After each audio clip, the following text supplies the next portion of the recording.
For today's video, babalik po tayo dito sa Norris Restaurant sa Sulukan, Bukawi, Bulacan.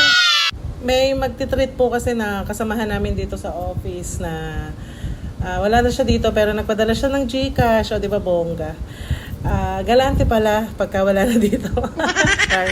Hindi po si Che. I-treat kami ni Che ng merienda. Ayan po siya. Pwede niyo siyang i-chat pag gusto niyo magpalibre. Joke lang. Ang ganda, di ba? Nakatalikod. Yung pansit bihon. Bihon. Isado. Dalawa. May mami din ba? Meron po. Ayun. Saka isang mami. Take out din po Take out din. Yun lang po, ma'am.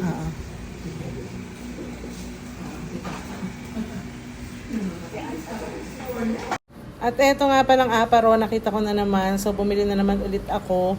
Yung nakaraan binili ko kasi pinamigay ko dun sa Top Engager na taga sa amin. And ngayon, dahil after 2 weeks, nandito ulit kami. Yan ulit ang papamigay ko. Okay lang ba? Bumili ulit ako ng 20 pieces na, yung maliliit na pack lang. Ang isang piraso daw noon is 20 pesos. May binili rin akong isang para siyang ostya daw, sabi. Yung nakaganap po na pambata. Yung binili ko nung nakaraan kasi yung maliliit. Kung natatandaan nyo, yung kulay red na parang ostya na medyo maasim. Ngayon yung malaki. Ayan po yung kinukuha ni Dennis. 5 pieces yung pinabili ko kasi 20 pesos daw isa.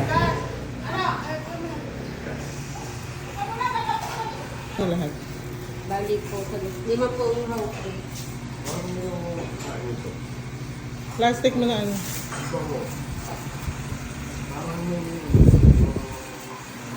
Ubas pa yun. Eto? Ano daw yan?